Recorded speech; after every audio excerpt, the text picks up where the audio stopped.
इस लेक्चर में हम लोग इंक्लिनेशन के बारे में पढ़ेंगे, है ना। स्ट्रेट लाइन में इंक्लिनेशन क्या होता है। बेसिकली अब तक हमने पढ़ा था कि पॉइंट से रिलेटेड जितनी भी चीज़ें थी हमने पढ़ ली थी, है ना। चाहे वो हमारा लोकस हो, सेंटरॉइड हो या सर्कम सेंटर हो, ऑर्थो सेंटर हो, यूलर्स लाइन हो, ये सब हमने पहले पढ़ चुके हैं। अब हम पढ़ेंगे इंक्लिनेशन या फिर स्लोप। ठीक है। It is a line intersect x axis, है ना। इफ अ लाइन इंटरसेक्ट, ये नहीं इफ आएगा, if a line intersect x axis then angle made by the line, जो angle made by the line with positive direction of x axis known as inclination. क्या कहा जाता है भैया मेरे? इंक्लिनेशन। कहने का मतलब मोटा मोटा बात यह है कि अगर ये एक्स और वाई एक्स ने एक लाइन काटती है और ये थीटा, इस थीटा को हम बोलते हैं इंक्लिनेशन। अब ये थीटा देखिए ऐसे 0 से लेकर के 180 तक हो सकता है। सोचिए ना, ऐसा लाइन बनाए, फिर ऐसा बनाए, ऐसा बनाए, ऐसा बनाए, ऐसा बनाए, फाइनली 180 डिग्री। तो 0 से लेकर के 180 तक। अब ये जो इंक्लिनेशन है, if inclination of the line is theta then slope, slope बोलो या ग्रेडियंट बोलो, वो कहलाता है टेन थीटा। तो स्लोप क्या होता है भैया? Tan theta. और उसको हम जनरली एम से नोट करते हैं। एम मतलब कि स्लोप, मतलब कि टेन थीटा। अब अगर ये एम पॉजिटिव है, कैसा है? पॉजिटिव है, तो इसका मतलब क्या हुआ? जो थीटा होगा वो 0 से लेकर के पाई/2 लाई करेगा। अब सर आप पूछोगे सर ऐसा कैसे? मैंने कहा याद करो, टेन थीटा पॉजिटिव कहाँ कहाँ होता है। एम मतलब कौन? Tan theta. टेन थीटा जो है पॉजिटिव 0 से लेकर के पाई/2 तक होता है। अगर एम लेस देन 0 है तो थीटा कहाँ से होगा? पाई/2 से लेकर के पाई तक, इसके बीच में ऐसे करके। ठीक है। और m इक्वल टू 0 मतलब कि ten 0, tan theta 0। Tan theta 0 कहाँ होता है? थीटा भी जब हो जाए 0 पे। तो m मतलब कि कौन? Tan theta. टेन थीटा मतलब कौन? स्लोप। ठीक है, या फिर मैं बात कहूं ग्रेडियंट। आइए कुछ सवाल देखते हैं। अब सपोज कीजिए हमको दे रखा है ये, अब इसका हमें क्या बताना है? स्लोप बताना है। स्लोप का मतलब क्या होता है? Tan theta, 1075 degree. 1075 डिग्री अगर टिग्नोमेट्री के हिसाब से हम लोग याद करने की कोशिश करें, वो होती थी 2+√3। तो इसका स्लोप कितना आ गया? 2+√3। सिंपल क्वेश्चन है। नेक्स्ट एक और simple question, slope of bisector of second quadrant. Second quadrant के बाइसेक्टर का स्लोप। देखिए बाइसेक्टर है, बाइसेक्टर मतलब ये एंगल इसके बराबर, तो ये 90 होता है, ये 45 डिग्री। ये आपका कितना हुआ? 90 डिग्री। अब देखिए पॉजिटिव डायरेक्शन में लेना है, तो पॉजिटिव डायरेक्शन में एंगल बना 135 डिग्री। तो इसका स्लोप कितना आएगा? 10 135 degree. And we know that we can write it as 10 180 minus 45 degree. 10 180 minus theta is -10 theta, है ना। और ये हो जाएगा -1। तो स्लोप कितना हो गया इसका? बेसिकली स्लोप हो गया यहाँ पे -1। As simple. चलिए अब बात करते हैं sir, slope of a line calculate कैसे किया जा सकता है। देखिए अगर मुझे किसी लाइन के ऊपर, किसी लाइन के ऊपर 2 पॉइंट दे दिए जाएं, बस 2 पॉइंट, उन दोनों पॉइंट की मदद से मैं उस लाइन का स्लोप निकाल सकता हूं। सर सपोज कीजिए, कैसे करेंगे हम लोग? सपोज कीजिए मुझे एक पॉइंट दिया गया x1, y1, और दूसरा एक पॉइंट दिया गया x2, y2। ये 2 पॉइंट मुझे जो है बेसिकली दिए गए यहां पर। अब आप एक बात तो समझ चुके होंगे, क्योंकि ये डिस्टेंस y1 होगी और ये डिस्टेंस होगी कितनी? y2। तो आप ये डिस्टेंस आसानी से बता सकते हो, जो होगी y2 माइनस y1। अच्छा, सिमिलरली ये डिस्टेंस x1 होगी और ये यहां से यहां तक की डिस्टेंस x2 होगी। तो मैं यहां से और यहां तक की डिस्टेंस सिंपल फॉर्म में बता सकता हूं, x2 माइनस x1। अगर ये एंगल थीटा बना रही है लाइन, तो कॉरस्पॉन्डिंग एंगल की मदद से, क्योंकि ये इसके पैरेलल होगा, तो ये भी थीटा हो जाएगा। और अगर अब मैं टेन थीटा निकालने की कोशिश करूं, तो आपको पता है टेन थीटा होता है परपेंडिकुलर अपॉन बेस। तो परपेंडिकुलर क्या था? y2 minus y1 divided by x2 minus x1। तो देखिए स्लोप कौन था? ये यही तो था m। m कौन है? स्लोप है। तो स्लोप कौन आ गया? x2 minus x1 divided by, sorry y2 minus y1 divided by x2 minus x1 से हम लोग जो है स्लोप इजीली कैलकुलेट कर सकते हैं। अब ये मुझे इक्वेशन दी हुई है, अब सर इसका स्लोप कैसे निकालूंगा? मैंने कहा अगर, मैंने क्या बताया आपको, अगर मुझे 2 पॉइंट मिल जाते हैं, उन 2 पॉइंटों की मदद से मैं आसानी से स्लोप जो है कैलकुलेट कर सकता हूं। सर कैसे मिलेंगे पॉइंट? मैंने कहा ये जो लाइन है ना, ये कहीं लाइन इस तरीके से होगी। कैसे पता? अरे इसमें x इक्वल टू 0 डालो एक बार, जैसे आप x इक्वल टू 0 डालोगे तो y की वैल्यू 4 आएगी, तो पॉइंट क्या आएगा 0,4, तो 0,4 कहाँ लाई करेगा, यहाँ लाई करेगा। देखिए अब आप इसी क्वेश्चन में y इक्वल टू 0 डालो तो x की वैल्यू आएगी 2, तो x की वैल्यू सॉरी ये 0,4 ये नहीं लाई करेगा, 0,4 यहाँ लाई करेगा क्योंकि x कोऑर्डिनेट 0 है, y 4 है।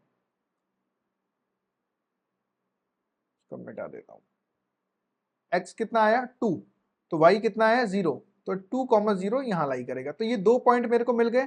सर स्लोप क्या होगा, मैंने कहा स्लोप बहुत इजी था निकालना। y2 अब किसी को भी y मान लीजिए, y2 मान लीजिए, इसको आप x1 y1 मान लीजिए और इसको आप x2 y2 मान लीजिए। तो y2 minus y1 4 minus 0 upon x2 minus x1, तो आंसर कितना आ गया -2। तो स्लोप कितना आ गया इसका -2। डायरेक्टली इक्वेशन को देख करके कैसे स्लोप बताते हैं ये हम आगे लेक्चर्स में देखेंगे जब हम various form of straight line पढ़ने वाले हैं। फिलहाल के लिए ये जो हमारा देसी तरीका है इसी से आप याद रखिए। अगला हमारा टॉपिक आता है एंगल बिटवीन टू लाइंस। मतलब अगर आपको दो लाइनें दे रखी हैं बच्चा, आपको दो लाइनें दे रखी हैं, सपोज ये लाइन 1 ये लाइन 2, मतलब दो लाइनें, अच्छा इसको लाइन 1 मान लीजिए। अगर ये लाइन 1 है तो ये इंक्लिनेशन बना रही है θ1, θ1 बना रही है तो m1 के नाम से मैं नोट कर रहा हूँ tan θ1 मतलब m1। सिमिलरली ये दूसरी लाइन हो गई मेरी, एंगल बना रही है पॉजिटिव एक्स एक्सिस के साथ कितना θ2, θ2 मतलब मैं इसको m2 से नोट कर रहा हूँ tan θ2 इक्वल टू m2। अब इनके बीच का एंगल सपोज मैं ले लेता हूँ थीटा, क्या ले लेता हूँ थीटा। अब आप सोच सकते हैं सर दो एंगल आएंगे, एक बीच का ये और एक बीच का ये। मैंने कहा वेरी गुड, यही दो एंगल है क्योंकि ये भी तो बीच का ही एंगल हुआ ना दो लाइन के। इसको भी आप लिख लीजिए चाहे तो, ये हो जाएगा हमारे पास कितना 180 माइनस थीटा, है ना, लीनियर पेयर से 180 माइनस थीटा। चलिए फिलहाल के लिए मैं एक बात हमको याद हो बचपन वाली बात कि अगर ये ट्राइंगल है, अगर ये ट्राइंगल है तो एक्सटीरियर एंगल ट्राइंगल की प्रॉपर्टी होती थी, जो एक्सटीरियर एंगल होता है θ1 वो बराबर होगा थीटा प्लस θ2 के। ये हमने बचपन में बहुत ही अच्छे से पढ़ा था, याद हो आप लोगों को तो इसका मतलब सर क्या मतलब क्या क्या कहना चाहते हो। मैंने कहा कहना कुछ नहीं चाहते, सिंपल बात है कि θ1 बराबर किसके होगा थीटा प्लस θ2 के। और सर क्या कहना चाहते हो, मैंने कहा थीटा बराबर होगा θ1 माइनस θ2 के। अब taking tan both side, taking tan both side, दोनों साइड tan ले लीजिए, कितना सिंपल चीज आ जाएगी यहाँ पर। ये आ जाएगा आपके पास tan थीटा बराबर tan ऑफ θ1 माइनस θ2। ये क्या हो जाएगा, इसका फॉर्मूला लगा दीजिए, tan a माइनस बी का फॉर्मूला होता है tan a minus tan b, 1 plus tan a tan b, simple. ये आ गया आपके पास tan थीटा। अच्छा tan θ1 कितना था m1 minus m2, 1 plus m1 m2 का मॉड। क्यों मॉड लगा रहा हूं, क्योंकि ये दो वैल्यू देगा। दो वैल्यू कौन सी सर, अभी अभी आपने बताया था कि दो एंगल बनने वाले हैं तो ये प्लस माइनस वैल्यू देता है ना, प्लस मॉड हटता है तो प्लस माइनस वैल्यू निकालता है। m1 minus m2, 1 plus m1 m2। Sir दो वैल्यू कौन सी, मैंने कहा याद करो, ऊपर अभी आपको मैंने बताया कि दो एंगल बिटवीन होंगे, एक तो ये tan थीटा और एक tan 180 minus theta. tan 180 minus theta is minus tan theta, तो एक वैल्यू आएगी प्लस में और एक वैल्यू आएगी माइनस में। तो इस फॉर्मूले को सारे बच्चे याद रखेंगे, बहुत ही काम का ये फॉर्मूला है ना, बहुत ही ज्यादा महत्वपूर्ण। ये क्या है हमारे पास मॉड है, सबसे पहले उसको मॉड बना दीजिए। बहुत ही काम का हमने फॉर्मूला सीखा है यहाँ पे कि angle between two lines calculate करने के लिए जो यूज होता है वो होता है tan theta equal to mod of m1 minus m2, 1 plus m1 m2, angle between two lines. याद रखेंगे ये सारे बच्चे। Hello students, a quick break here. I wanted to tell you about something that can really boost your IIT JEE preparation. Students, आप में से बहुत सारे स्टूडेंट मेरे से पूछते हैं कि क्या कोई ऐसी जगह है, क्या कोई ऐसी वेबसाइट है जहां पर हम टॉपिक वाइज प्रैक्टिस कर सकते हैं, टॉपिक को बहुत अच्छे से मास्टर कर सकते हैं, हम चैप्टर वाइज टेस्ट दे सकते हैं और उसी के साथ हमें क्या उसके सॉल्यूशंस भी मिलेंगे क्या? Well, that's the reason I have created Crack the Maths for you. Student, आप crackthemaths.com पर जाइए, वहां पर आपको एक कॉलम मिलेगा फ्री टेस्ट का कॉलम। यहाँ पे फ्री टेस्ट पे क्लिक कीजिए और वहां पे फोल्डर्स आपको दिख जाएंगे, different different topic wise practice, chemistry, physics और मैथमेटिक्स। आप कोई भी, सपोज हमने मैथ्स का एग्जांपल लिया, और आप कोई भी चैप्टर जो भी आपको कमजोर है, उसमें जो भी टॉपिक कमजोर है आप उसको ओपन कर लीजिए। वहां पे डिफरेंट डिफरेंट जो टॉपिक्स हैं, जो भी आपको लगता है मेरा ये टॉपिक वीक है, वो आप खोल के प्रैक्टिस करना चालू कर दीजिए। यहाँ पर आपको 5 to 10 क्वेश्चंस के सेट मिलेंगे और यहाँ पे ये प्रैक्टिस जो है टाइम बाउंड होती है, मतलब टाइमर चलता रहेगा, ताकि लास्ट में आप ये एनालाइज भी कर पाएंगे किस क्वेश्चंस को करने में मैंने कितना टाइम जो है व्यतीत किया, कितना टाइम हमने इसमें लगा दिया। सबमिट टेस्ट कर देंगे। सबमिट टेस्ट करते ही आपका रिजल्ट यहाँ पे आपको शो हो जाएगा। देखिए, आप अगर इसके इंस्टेंट सॉल्यूशन चाहते हैं तो आप ऐप पर जाकर के जो है सॉल्यूशन देख सकते हैं, या ऐप डाउनलोड कर सकते हैं। वहां पे जब टेस्ट अटेम्प्ट करेंगे तो आपको तुरंत का तुरंत इसका जो है सॉल्यूशन मिल जाएगा। फ्री टेस्ट है, एकदम फ्री है। अदरवाइज यहाँ पे 2 घंटे बाद आपको आपका जो भी सॉल्यूशन है वो यहाँ पे रिफ्लेक्ट हो जाएगा। इवन ये तो रहा टॉपिक वाइज, आप कोई भी टॉपिक प्रैक्टिस कर सकते हैं, फिजिक्स, केमिस्ट्री, मैथ्स, तीनों सब्जेक्ट्स का। और यहाँ पे फ्री चैप्टर वाइज टेस्ट है, इवन चैप्टर वाइज टेस्ट आप दे सकते हैं। यहाँ पे 25 क्वेश्चन होंगे, आप देख सकते हैं कितनी देर में मैं ये पेपर जो है दे पा रहा हूँ।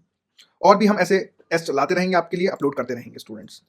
तो स्टूडेंट्स ऐसे ही आगे बढ़ते रहिए आप लोग, है ना, तरक्की करते रहिए हैं, ठीक है। पूरी तैयारी जोरों शोरों से कीजिए, अच्छा स्कोर कीजिए, बहुत ही बेहतरीन तरीके से पढ़ाई कीजिए। क्रैक द मैथ्स आपके साथ है। Thank you. अब सवाल आता है सर कि अलग अलग इसके ऊपर किसी ने कंडीशंस लगा दी तो मैं कैसे रिएक्ट करूंगा। सर अलग अलग कंडीशन लगा दी मतलब, मैंने कहा किसी ने बोल दिया कि लाइन अगर वो पैरेलल हो गई तो, जो लाइन थी वो पैरेलल भी तो हो सकती है और परपेंडिकुलर भी हो सकती है, ये स्पेशल कंडीशन होगी दोनों। वैसे तो जो भी इंटरसेक्ट करेंगे उसके हिसाब से हम थीटा निकाल लेंगे, लेकिन अगर वही लाइन है पैरेलल हो गई और परपेंडिकुलर हो गई तो क्या होगा। मैंने कहा देखो, अगर लाइन पैरेलल हो गई तो थीटा जो हो जाएगा वो 0 हो जाएगा। कितना हो जाएगा? 0। ऑब्वियस ही बात है, पैरेलल लाइन के बीच में एंगल तो 0 ही होगा ना। और परपेंडिकुलर हो गई तो परपेंडिकुलर होगी लाइन तो थीटा हो गया हमारे पास 90 डिग्री, है ना। ये समझने वाली बात है। थीटा 90 डिग्री होने का, थीटा 0 होने का मतलब हो गया tan 0 होता है 0। tan 0 को आप 0 रख दीजिए यहां पर।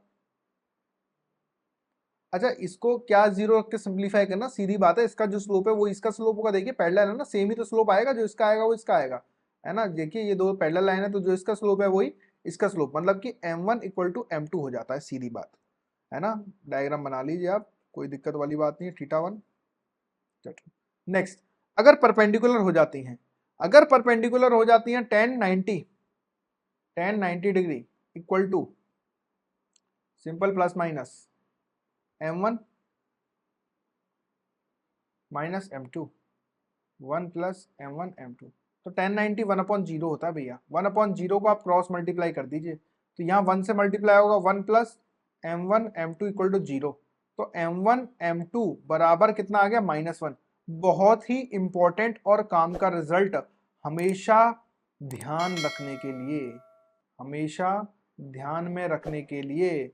जो मैं लाल से बॉक्स में बना रहा हूँ, आप भी नोट्स बनाते समय ये बॉक्स में अच्छे से नोट्स बनाइएगा। इतने ही कलरफुल पेन से बनाने हैं आपको नोट्स, ताकि लॉन्ग टर्म मेमोरी में आपकी चली जाए। जैसे मैं डिफरेंट डिफरेंट कलर के पेन यूज कर रहा हूँ।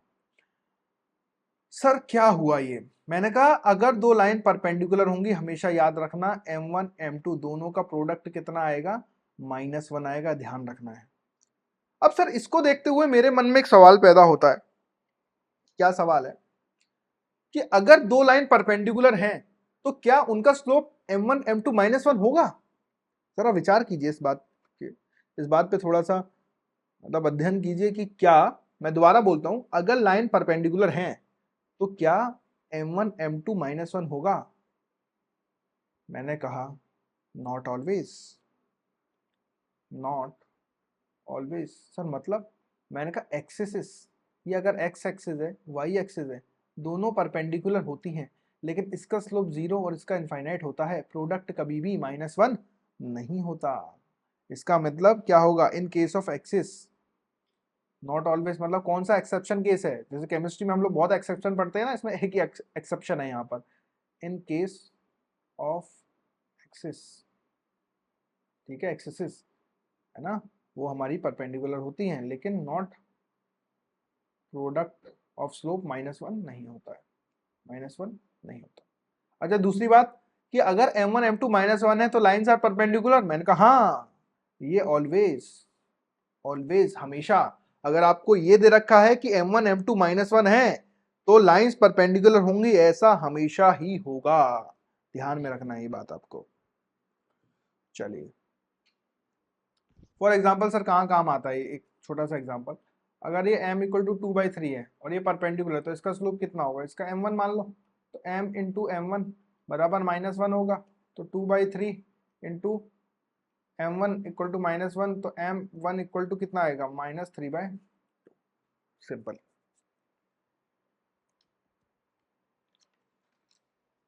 कुछ नोट करने वाली बात, नोट नंबर 2 यहाँ पे आपको ये ध्यान रखना है। If a line make equal angle with axis, equal angle अगर वो बनाती है, देन स्लोप विल बी +1 और -1, इक्वली इंक्लाइंड होना चाहिए। मतलब इक्वल एंगल का मतलब देखिए ये भी 45 होगा, ये 45, मतलब ये बराबर ही है, आइसोसेलेस ट्रायंगल अंदर बन रहा होगा। तो देखिए स्लोप कितना हो जाता है 135, tan 135 होता है -1। सिमिलरली अगर ऐसी लाइन है, ये इक्वल एंगल बना रही है 45 इधर 45, तो ये स्लोप क्या हो जाएगा +1, tan 45 +1। तो लाइन जब भी ऐसी होगी तो +1, ऐसी होती है तो -1 हो जाता है स्लोप, इक्वली इंक्लाइंड लाइन। वहीं अगर आपसे कोई पूछ ले आपसे कि लाइन में इक्वल इंटरसेप्ट, एंगल तक तो ठीक थी बात, लेकिन अगर इक्वल इंटरसेप्ट बनाएगी तो स्लोप इज ऑलवेज -1। हमेशा जो स्लोप होता है ध्यान रखेंगे कितना, -1। सर इक्वल इंटरसेप्ट मतलब, मैंने कहा ये हिस्सा देखिए इक्वल इंटरसेप्ट, ये देखिए ये पॉजिटिव और ये भी पॉजिटिव, इक्वल होंगे। सर ये नेगेटिव और ये भी नेगेटिव इक्वल होंगे, कभी ऐसा नहीं हो सकता सर, क्यों? क्योंकि ये पॉजिटिव हो गया और ये नेगेटिव हो गया, तो इक्वल कहाँ हुए? इक्वल नहीं हुए, तो स्लोप +1 नहीं हो सकता। इक्वल इंटरसेप्ट के केस में हमेशा कितना होगा, -1 होगा। ये हमको जो है छोटी बात जो है यहाँ पे याद रखनी है। चलिए इसकी हेल्प से हम लोग जो अब तक हमने सीखा है स्लोप के बारे में, है ना, एंगल बिटवीन लाइंस के बारे में, उसके मदद से क्वेश्चन हम लोग यहाँ पे कर लेते हैं ताकि ये टॉपिक हमारा और हमें अच्छे से समझ में आ जाए। क्या है? Find the ortho centre of a triangle formed by these point. इन तीनों पॉइंटों से ऑर्थो सेंटर बताना है ट्राइंगल का जो फॉर्म होगा।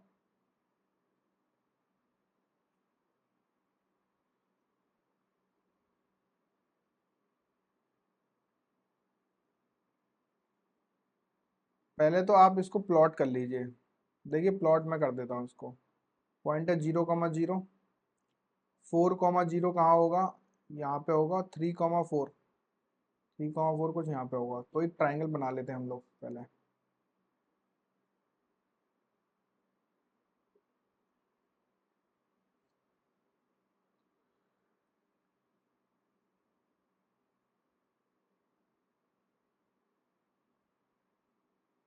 ठीक है, ये हमारा एक ट्राइंगल बन गया है। ठीक है, इसका नाम ओ रख देता हूँ मैं, इसका नाम बी रख देता हूँ, इसका नाम ए रख देता हूँ। अब ऑर्थो सेंटर का मतलब क्या होता है, परपेंडिकुलर्स। तो हमने परपेंडिकुलर्स बना ली भैया, परपेंडिकुलर बना लेते हैं। चलिए ये इस पे परपेंडिकुलर हो गई,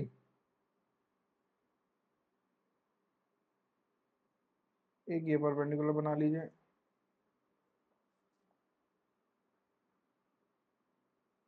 ये इसके परपेंडिकुलर होगी। अच्छा नामकरण कर देते हैं इसका 0,0, ये कौन सा था 3,4, और ये कौन है 4,0। अब देखिए एक बात ध्यान दीजिए, ये परपेंडिकुलर लाइन है तो ये डिस्टेंस जो होगी वही ये डिस्टेंस होगी। इसका मतलब थ्रू आउट इस लाइन पे एक्स कोऑर्डिनेट तो 3 होने वाला है इस लाइन पर। अब क्योंकि इस लाइन पर एक्स कोऑर्डिनेट 3 होने वाला है तो मैं, मेरे को ऑर्थो सेंटर, ये ऑर्थो सेंटर ही निकालना है, तो इसका मैं 3,k ले लूँ, क्योंकि वाई कोऑर्डिनेट मुझे नहीं पता लेकिन एक्स कोऑर्डिनेट मेरा फिक्स हो गया।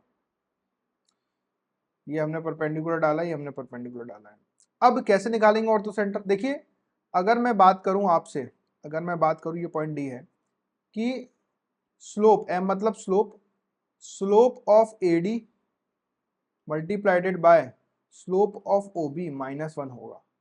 क्यों? क्योंकि देखिए ये लाइन और ये लाइन परपेंडिकुलर है, तो इसका स्लोप और इसका स्लोप -1 होगा। उसी की मदद से मैं निकालूंगा। स्लोप कैसे निकालते हैं, tan theta, tan theta y2 - y1 upon x2 - x1। इसका स्लोप कैसे निकालेंगे, y कौन है 0, 0 - k, y2 - y1 upon x2, x2 4 - 3 multiplied by slope of OB, OB का स्लोप निकालिए 4 - 0 अपॉन 3 - 0 इक्वल टू कितना आ गया, -1 आ गया। अपने पास जो है -1। अब k की वैल्यू आप निकाल सकते हैं, -k/1 multiplied by 4/3 equal to -1, minus से माइनस कट गया, k इक्वल टू 3/4। तो पॉइंट अब आप बता सकते हैं कि सर ये जो हमने पॉइंट लिया था, है ना h, ये क्या आ गया हमारे पास 3,3/4। इस तरीके से हम लोग ऑर्थो सेंटर जो है बेसिकली निकालते हैं प्लॉट करके। तो ये बेसिक हमने जानकारी ले ली, स्लोप क्या होता है, इंक्लिनेशन क्या होता है ना, एंगल बिटवीन टू लाइंस क्या होता है। नेक्स्ट लेक्चर में हम लोग पढ़ेंगे various forms of a straight line. ठीक है, चलिए मिलते हैं आपसे नेक्स्ट लेक्चर में, तब तक के लिए thank you. Students, I hope इस वीडियो ने आपके मैथमेटिक्स के कॉन्सेप्ट्स को इम्प्रूव किया होगा। अगर आप अपने मैथमेटिक्स को और भी इम्प्रूव करना चाहते हैं और मैथमेटिक्स के कोड को क्रैक करना चाहते हैं तो क्रैक दी मैथ्स को सब्सक्राइब करें। और अगर आप अपने मैथमेटिक्स को एक नेक्स्ट लेवल पे ले जाना चाहते हैं तो हमने आपके लिए डिज़ाइन किए हैं chapter wise courses on our app, जहां पर आपको वीडियो लेक्चर्स मिलेंगे। वीडियो लेक्चर्स के साथ साथ आपको लेक्चर नोट्स भी मिलेंगे। लेक्चर नोट्स के साथ साथ आपको टॉपिक वाइज प्रैक्टिस शीट मिलेगी। जी हाँ, वो सारे के सारे video lecture topic wise categorize होंगे, जिससे कि आपको कोई भी दिक्कत नहीं होगी। आपको कौन सा टॉपिक पढ़ना है जस्ट क्लिक कीजिए और वो टॉपिक आपके सामने होगा। ये सारे के सारे टॉपिक IIT JEE एडवांस को ध्यान में रखते हुए बनाए गए हैं। ये मेंस और एडवांस के टॉपिक्स को कवर करते हैं। इसके साथ साथ जब आपकी ये पूरी तैयारी हो जाए तो आप टॉपिक वाइज टेस्ट भी दे सकते हैं। जी बिल्कुल, आपने सही सुना, टॉपिक वाइज टेस्ट जो आपको ओवरऑल प्रिपेयर करेंगे। तो देर किस बात की, अभी डाउनलोड कीजिए crack the maths app. Link is in the description box.